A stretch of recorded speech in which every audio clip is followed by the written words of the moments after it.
ఇవాళ విద్యార్థులు ఆత్మహత్యలకి పాల్పడేటువంటి ప్రయత్నాలు చేస్తున్నారు.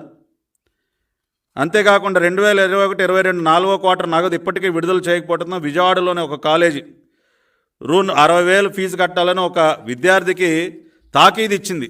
లేదంటే పరీక్షలు రాయబోమని చెప్పిందని చెప్పి బోరుని ఏడుస్తూ ఉంది ఒక విద్యార్థి. అట్లా ప్రతి జిల్లాలో, చిత్తూరు జిల్లాలో, నెల్లూరు జిల్లాలో డిసెంబర్ 17, 2023న నెల్లూరు జిల్లా కావలిలో ఫీజు రియంబర్స్మెంట్ డబ్బులు అందలేదని దాదాపు 30 మంది ఫైనల్ ఇయర్ నర్సింగ్ విద్యార్థులను నర్సింగ్ కళాశాల నుంచి బయటికి పంపించారు.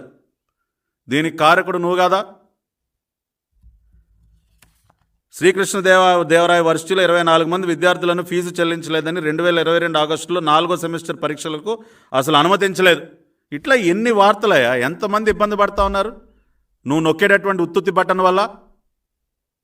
నేరుగా మీ ఖాతాల్లో వేస్తున్నానని చెప్పి వాళ్ళకి సొమ్ములు చెల్లించకపోయేసరికి అటు పక్కన కాలేజీలేమో యాజమాన్యాలేమో డబ్బులు లేకుండా వాళ్ళు నడపలేరు కాలేజీలు. వాళ్ళు మాత్రం ఏం చేస్తారండి?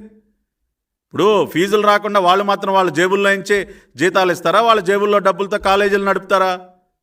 వాళ్ళకేమో డబ్బులు లేక వాళ్ళు కాలేజీలు నడపలేని పరిస్థితి.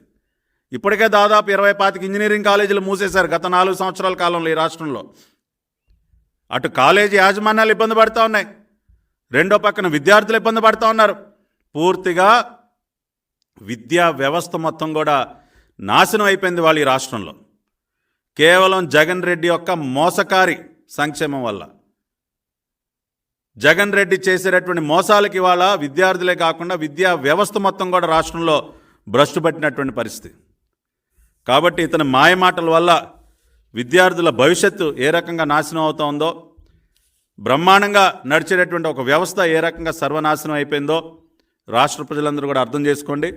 గట్టిగా నిలదేయండి. విద్యార్థులు మరీ ముఖ్యంగా మీ అందరికీ మీ చేతిలో ఇవాళ జగన్ రెడ్డి చేతిలో ఉత్తుత్తి బటన్ ఉంటే మీ చేతిలో భారత రాజ్యాంగం ఇచ్చినటువంటి నిజమైన బటన్ ఉంది. విద్యార్థులారా, మీ అందరికీ కూడా ఓటు హక్కు వచ్చింది. అందరూ ఓటర్లుగా నమోదు చేసుకోండి.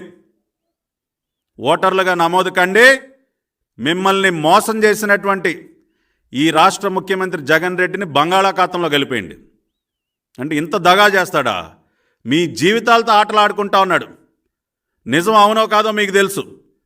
దగా పడినటువంటి మీకు తెలుసు మీరు ఎంత మనోవేదనకు గురవుతా ఉన్నారో. కాబట్టి రాష్ట్రంలో ఉన్నటువంటి లక్షలాది మంది విద్యార్థులను కూడా కోరుతున్నాం, మీ చేతిలో ఉన్నటువంటి నిజమైనటువంటి బటన్ నొక్కండి. ఈ సైకో జగన్ని సాగనంపండి. మీ భవిష్యత్తుకు గ్యారెంటీనిచ్చినటువంటి మనందరి ప్రీతమ నాయకుడు నారా చంద్రబాబు నాయుడు గారిని తిరిగి రాష్ట్ర ముఖ్యమంత్రిగా ఎన్నుకోండి. ఇవాళ రాష్ట్రంలో మరే ఇతర విద్యార్థి ఫీజుకు సంబంధించి ఎటువంటి ఆందోళన చెందకుండా గతంలో లాగా టంచనగా ఫీజు రియంబర్స్మెంట్ అమలు చేస్తాం. మళ్ళీ ఏ కళాశాల యాజమాన్యం విద్యార్థులకి నోటీస్ ఇచ్చే పరిస్థితి లేకుండా మీ అందరికీ కూడా ఒక మంచి భవిష్యత్తు ఉండే విధంగా ఫీజుకు సంబంధించి ఎటువంటి టెన్షన్ పడే వాతావరణం లేకుండా నారా చంద్రబాబు నాయుడు గారు ఖచ్చితంగా అమలు చేస్తారు. మళ్ళీ మీ భవిష్యత్తుకి ఒక గ్యారెంటీని ఇస్తారని కూడా మీ అందరికీ తెలియజేస్తూ సెలవు తీసుకుంటున్నాను. నమస్కారం.